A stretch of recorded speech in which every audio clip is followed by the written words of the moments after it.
मन को वश में करने के लिए क्या करें? बुद्ध की रोचक कहानी।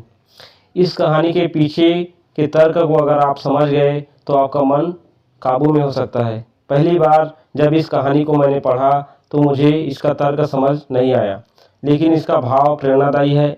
एक बार महात्मा बुद्ध किसी नगर से गुजर रहे थे। बुद्ध की नज़र एक कपड़े के व्यापारी पर पड़ी जो दुखी और हताश दिखाई दे रहा था। बुद्ध चलकर उनके पास गए और पूछा कि हे भंते, तुम इतने उदास क्यों हो? अगर तुम मुझे अपनी चिंता का विषय बताओ तो मैं तुम्हारी कुछ मदद कर सकता हूँ। कपड़े के व्यापारी ने बुद्ध को प्रणाम किया और उनको अंदर बुलाया। उस व्यापारी ने कहा कि जब से मेरी पत्नी की मृत्यु हुई है तब से मेरे घर पर मेरे छोटे बेटे की देखभाल वाला कोई नहीं, इसलिए मैं हमेशा इसको अपनी दुकान पर लेकर आ जाता हूँ, लेकिन मेरी दुकान पर आने वाले हर ग्राहक की पगड़ी को उछाल कर फेंक देता है। कभी कभी उनका झोला उठाकर बाहर फेंक देता है। मैंने इसको बहुत समझाया और डांटा, लेकिन यह नहीं समझा।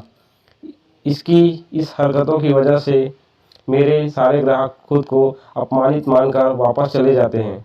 बुद्ध बोले, मैं तुम्हारी सहायता कर सकता हूँ, पर तुम्हें मुझे वचन दो कि मैं जो भी करूँगा तुम उसे दखलंदाजी नहीं करोगे, ना ही कोई प्रश्न करोगे। व्यापारी बुद्ध को वचन दे देता है। अगले दिन बुद्ध एक पगड़ी पहनकर आए और एक ग्राहक की भांति आकर बैठ गए। व्यापारी का बेटा आया और बुद्ध की पगड़ी को उछाल दिया। महात्मा बुद्ध मुस्कुराए और कहा, बहुत अच्छा, जाओ उस पगड़ी को वापस लेकर आओ। वह बच्चा दौड़ कर गया और पगड़ी लाकर बुद्ध को दे दी। अगले दिन बुद्ध एक कुल्हाड़ी और एक लकड़ी लेकर आए।